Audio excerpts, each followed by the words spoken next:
Estruturas de concreto, comportamento e projeto à flexão simples. Esse capítulo ele tem inicialmente a seguinte sequência, ainda tem outros tópicos que vão ser colocados após ali o item 6, mas nós vamos começar com alguns fundamentos e explorando as equações básicas da teoria clássica de vigas. Certo? Isso vai funcionar como embasamento para que a gente possa chegar às equações para as vigas de concreto armado, principalmente identificar quais são as variáveis relevantes do problema. Depois chegaremos aqui às equações básicas para a seção, né, trabalhando aí o equilíbrio, a compatibilidade e as relações constitutivas, ou seja, as relações tensão-deformação.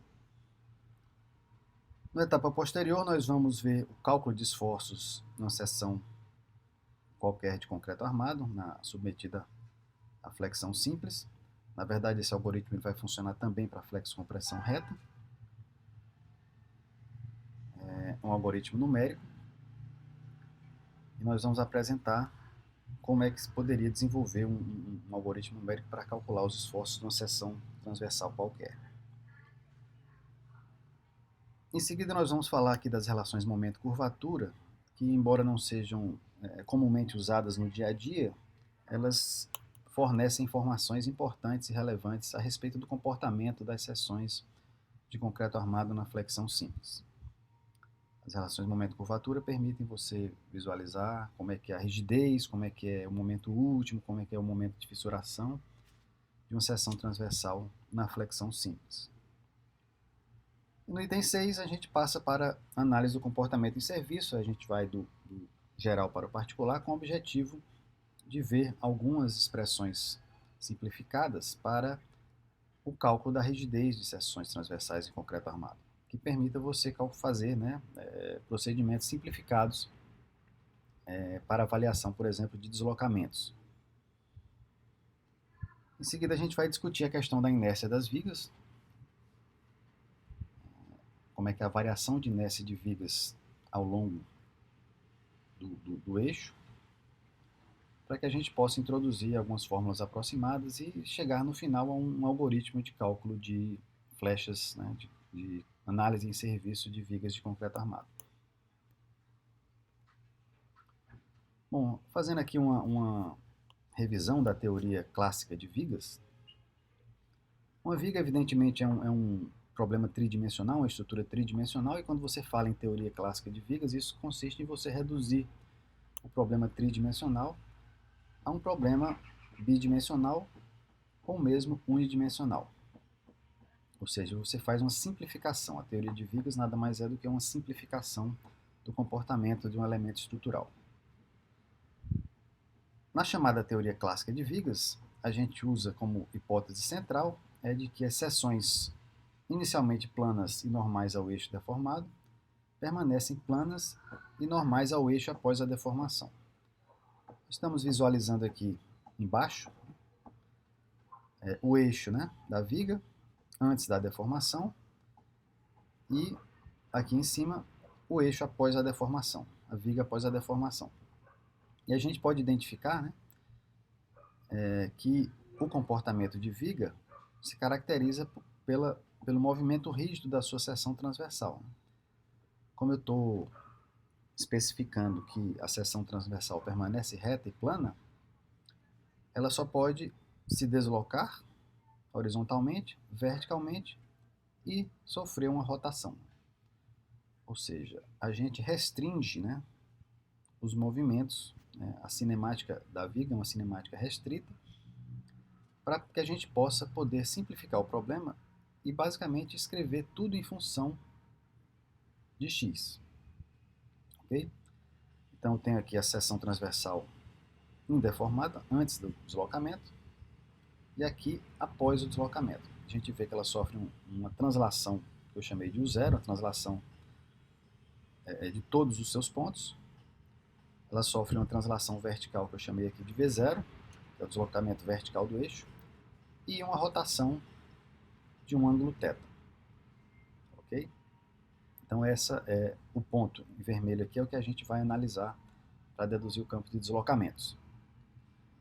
Aqui no lado direito eu faço um zoom, né, dessa parte de cima após a deformação, e a gente pode identificar, né, esse ponto aqui corresponde a esse, e esse ponto aqui corresponde ao mesmo ponto após a rotação. Com base nessa figura, a gente pode deduzir o campo de deslocamentos de um ponto qualquer na minha viga. O ponto em vermelho aqui, que está numa seção caracterizada pela coordenada x, né? X caracteriza a seção, e o y caracteriza a altura, a posição vertical inicial desse ponto. Então a gente tem que nesse círculo aqui você tem esse valor y, né? É a posição vertical. Após o giro, ele se desloca para a direita e para baixo um pouco, e a gente pode construir essa figurinha e com relações trigonométricas simples a gente consegue achar a posição final do ponto e deduzir qual que é o valor dos deslocamentos.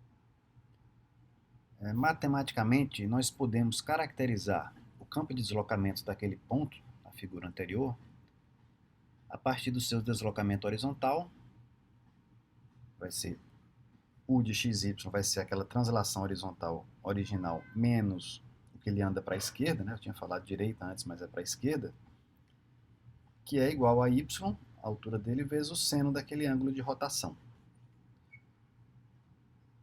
O deslocamento vertical é dado pelo deslocamento vertical original, inicial, né? V0, deslocamento do eixo, mais essa parcela devido à rotação. Como a gente está aí no campo dos deslocamentos pequenos e rotação pequena, a gente pode confundir esse ângulo θ com a sua tangente, o seu seno, e fazer o cosseno θ igual a 1. Essa é uma simplificação usual. As expressões para o campo de deslocamentos, então, ficam simplesmente U é igual a 0 menos yθ e V igual a V0, ou seja, todos os pontos da seção têm o mesmo deslocamento vertical.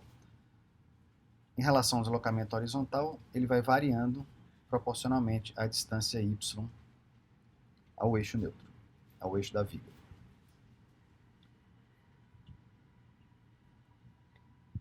Se eu admitir também, né, aquela segunda hipótese de que a seção permanece perpendicular ao eixo da viga, após a deformação, eu posso concluir que esse ângulo θ é igual à derivada primeira do deslocamento transversal. A tangente, o ângulo que o eixo deformado faz com a horizontal, matematicamente significa a sua derivada primeira. Então a gente pode usar essa consideração, né, que o θ, esse ângulo θ, é igual à derivada do deslocamento vertical. Existem outras teorias de viga que não fazem essa consideração. São teorias de viga, por exemplo, a teoria de Timoshenko, onde você pode considerar as deformações por cisalhamento.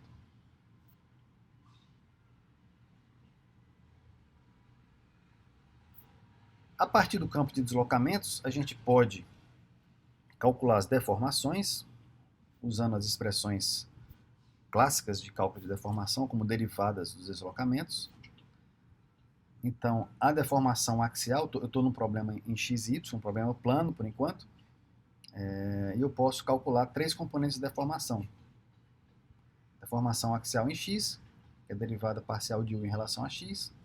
Aplicando na expressão anterior, a gente vai achar que é igual a derivada do deslocamento horizontal do eixo em relação a x, menos y, como eu tinha aqui o ângulo θ como a primeira derivada de V0, derivando mais uma vez, aparece a derivada segunda do deslocamento vertical no eixo. Tá? Então essa é a deformação axial. A deformação axial em y, definida como derivada de V em relação a y, identicamente nula. E finalmente o cisalhamento, que é dado pela derivada de u em relação a y mais a derivada de v em relação a x, aplicando nas expressões anteriores, a gente chega à conclusão de que as deformações de cisalhamento são nulas. Essa é uma característica da teoria clássica de vigas, Ou seja, você não tem nenhuma distorção, né? Todos os elementos, inicialmente a 90 graus, permanecem a 90 graus. Dois segmentos inicialmente a 90 graus permanecem sempre a 90 graus. Eu posso reescrever essa expressão em função de duas variáveis, né? Primeiro, esse U0' é a deformação axial ao nível do eixo, que a gente está chamando aqui de ε0. E o V0, duas linhas, derivada segunda do deslocamento vertical, é usualmente chamada de curvatura da viga. O que é que significa curvatura? Matematicamente é quanto que uma determinada expressão matemática, um gráfico de uma função, ela tende a dobrar, digamos assim. Na viga esse conceito é muito importante, né? Quanto maior a curvatura, intuitivamente maior o momento que a viga está submetida. Você, ao aplicar um momento, você aumenta a curvatura de um segmento de viga. Na teoria de vigas clássica, esse termo aqui, vai aparecer depois, ele pode, normalmente ele é zero, né? Essa expressão aqui ela é válida na forma mais geral, de vigas submetidas a esforço normal e momento fletor. Mas para o concreto armado, é interessante que a gente retenha, né, esse termo aqui, como nós vamos ver depois. Bom, vamos fazer aqui rapidamente as equações de equilíbrio. As equações de equilíbrio da seção. A gente faz isso isolando, né, duas seções vizinhas separadas de dx. Então você tem um momento fletor à esquerda, esforço cortante à esquerda, momento fletor à frente, esforço cortante à frente. E nesse trecho você tem uma carga Q aplicada de cima para baixo. Fazendo o equilíbrio somatório das forças e dos momentos nesse elemento aqui, você acha que as equações clássicas de a derivada do cortante é menos a carga e a derivada do momento é o cortante. Que a gente pode derivar mais uma vez a segunda equação e chegar à conclusão de que a derivada segunda do momento mais a carga é igual a zero. Essas são equações de equilíbrio. Você observa que não entra aí nenhuma consideração a respeito do material. Como eu estou tratando de vigas, nem coloquei aí esforço normal. O equilíbrio também pode ser analisado do ponto de vista da seção transversal, o equilíbrio entre tensões na seção transversal e esforços solicitantes. Quem são as tensões? Tensões sigma x, sigma y, tal xy, podem surgir. A gente vai ver que na teoria clássica vai surgir somente a tensão sigma x. Esforços, quando a gente fala em esforços seccionais, a gente fala em momento fletor, esforço cortante. E esforço normal também, né? Então, a relação entre tensões e esforços é dada pela integração das tensões sobre a área da seção. Certo? Se eu pegar um elementozinho aqui de área dA, vou ter uma tensão normal nessa seção e uma tensão de cisalhamento. Essa tensão normal aqui é o sigma x. E essa tensão de cisalhamento é o tal xy. Essa tensão normal multiplicada pela área vai gerar uma força infinitesimal aqui que, integrada ao longo da seção transversal, me dá o esforço normal total. O momento fletor é igual à soma de todos os momentos dessas forcinhas elementares dF com seus braços de alavanca Y. Então, se eu somar todos esses momentos fletores dessas forças infinitesimais F, eu obtenho o momento fletor total na seção e surge aqui um sinal negativo para simplesmente compatibilizar com o que a gente usualmente adota como momento positivo. Né? O momento positivo para a gente comprime em cima, traciona embaixo. Podemos também calcular o esforço cortante. A gente pode calcular o esforço cortante através da somatória de todas as forças verticais na seção. Seriam essas tensões de cisalhamento multiplicadas pelas suas forças, suas áreas dA, somadas ou integradas ao longo de toda a seção, me dariam um esforço cortante total na seção. a gente já pode antecipar, né, que como eu não tenho deformação de cisalhamento, eu também não vou ter tensão de cisalhamento. E isso me leva aí a um paradoxo, né, que é, e aquela fórmula do cisalhamento que a gente vê na resistência dos materiais? Aquela fórmula onde você acha que o esforço cortante é... O cisalhamento é igual ao esforço cortante vezes o momento estático dividido pela área dividido pela espessura. Né, e assume uma distribuição parabólica aqui ao longo da altura. Certo? Como é que isso funciona, né? Na verdade, isso aí é uma inconsistência da teoria. Né? Quando você simplifica, você joga algumas coisas fora e acaba tendo essa inconsistência, onde a gente sabe que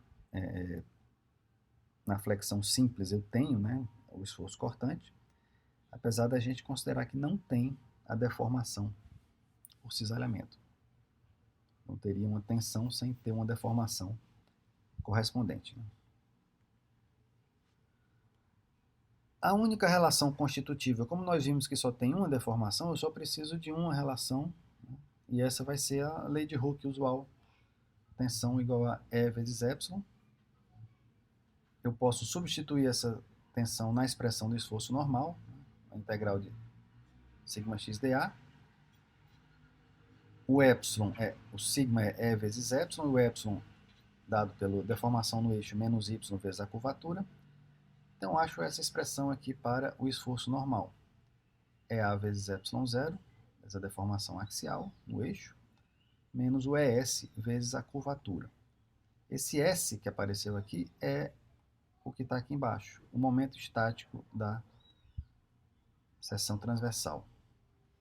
Esse momento estático da seção transversal, quando o eixo passa pelo centro de gravidade, que é o que usualmente se considera na teoria clássica, ele é zero. Então a gente fica simplesmente com o esforço normal igual a EA, na área da seção, vezes a deformação do eixo. O que nos leva a concluir que na flexão simples, esse meu ε0 vai ser também nulo. Isso não vai acontecer nas vigas de concreto. Mas a gente vai ver depois. Para o momento fletor, você tem, substituindo a expressão constitutiva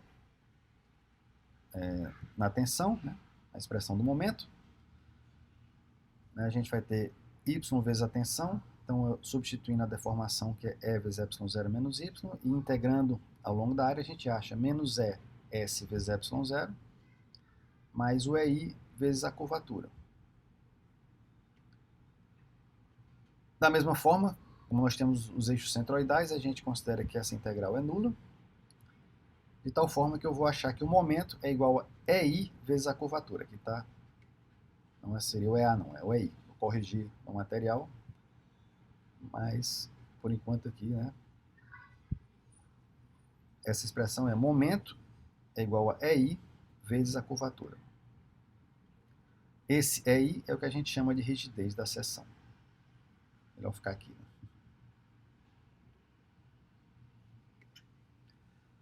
Mais uma vez a gente trabalhando a relação constitutiva, a relação tensão-deformação e jogando na equação de equilíbrio, né? Certo? Aquela que é a derivada segunda do momento igual à carga, igual menos a carga. Eu posso substituir a tensão aqui como E vezes a deformação, ou E vezes Y vezes K, com um sinal negativo, então aparece o Y duas vezes, fica aqui elevado ao quadrado. Eu posso tirar esse E e o momento de inércia, né, o EI, o integral de Y2 vezes dA é o momento de inércia. Então eu tiro da integral todo mundo aí, que depende e não depende da área da seção. E na seção eu fico só com a integral de Y2 dA, que é o momento de inércia. Então a gente fica com essa equação diferencial de segunda ordem, derivada segunda de EI vezes K vezes a curvatura em relação a x, mais a carga igual a zero. E se você derivar duas vezes,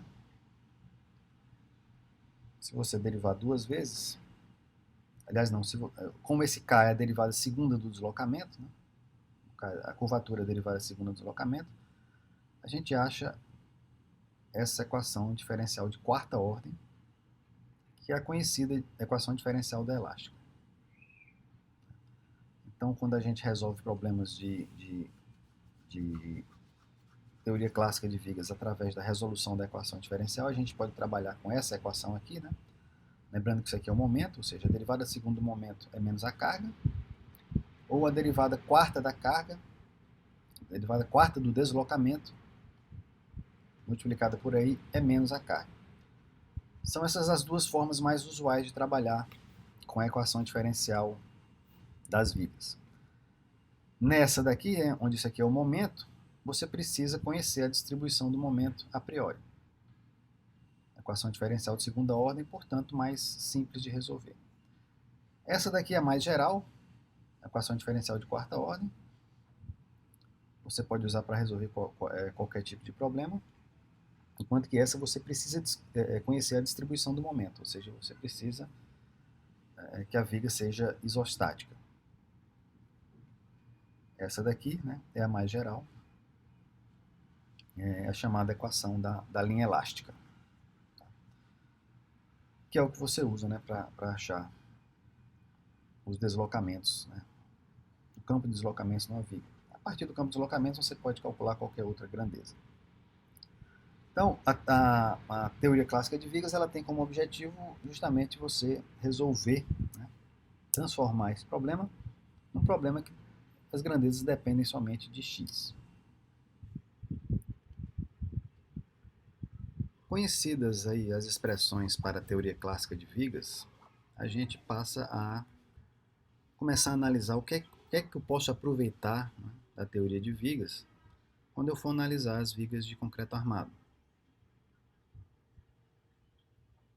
A primeira coisa que a gente pode identificar é o seguinte: as equações de equilíbrio global, derivada do momento igual ao cortante, derivada do cortante menos a carga, permanecem válidas porque não envolvem nada em relação ao material utilizado.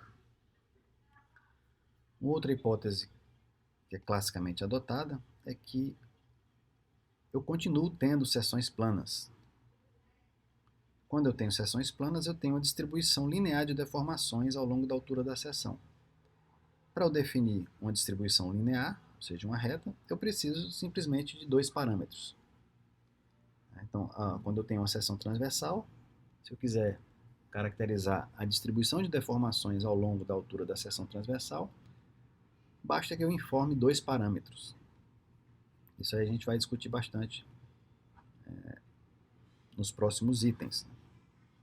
Mas é uma hipótese clássica do concreto armado, na análise do concreto armado, inclusive nas proximidades da ruptura. A gente continua sempre achando, sempre considerando que as seções planas permanecem planas. Um aspecto importante é que as relações tensão-deformação elas deixam de ser lineares. A gente viu no capítulo de materiais que o concreto, né, ele tem uma relação tensão-deformação não linear. O aço também, após o escoamento, o aço também deixa de ser linear. E além disso, você tem um processo de fissuração no concreto, quando submetido a tensões de tração, que vai influenciar fortemente a rigidez da seção. Ou seja, não tem mais essa proporcionalidade entre o momento e a curvatura. Não faz mais sentido eu falar em uma rigidez EI para uma seção de concreto armado, uma rigidez EI única, como eu falava lá para o material homogêneo na teoria clássica de vigas. Certo? Em determinadas situações, a gente pode imaginar que os materiais são lineares, mas no caso mais geral, a gente vai ter uma rigidez variável em função do momento aplicado. Então esse EI não vai ser mais constante para uma seção de concreto armado. Em relação aos esforços na seção transversal, que é uma etapa crucial para a nossa análise de seções de concreto armado, né? Quando eu for obtê-los a partir da configuração deformada, eu vou ter que levar em consideração essa não linearidade. Ou seja, eu vou ter que fazer aquelas integrais, né, do momento resistente e do normal resistente, considerando os materiais não lineares. Em alguns casos, a gente vai poder considerar essa linearidade, o que vai simplificar muito as contas, porque as integrais vão ficar muito mais simples. E isso é o que se faz, por exemplo, quando se usa a homogeneização. A teoria da seção homogeneizada é muito usada nas disciplinas de concreto para o cálculo de rigidez. Né? O cálculo de rigidez. Inclusive, livros de resistência dos materiais já trazem essas expressões para o concreto, né? Para seções de concreto armado. A homogeneização consiste basicamente em você substituir um dos materiais pelo outro, né? Por exemplo, substituir a área de aço por uma área equivalente de concreto, multiplicada pela relação entre os módulos de elasticidade. Certo? É o que se chama, em alguns lugares, de seção equivalente. Concluindo, né, eu posso aproveitar muita coisa da teoria de vigas, principalmente a questão do equilíbrio, né, a questão das seções planas, mas o fato de eu ter dois materiais e o fato de eu ter materiais não lineares complica muito e impede a gente obter, por exemplo, uma equação diferencial para resolver vigas de concreto armado. A não ser, evidentemente, que eu considere que os materiais sejam lineares. Aí isso é possível.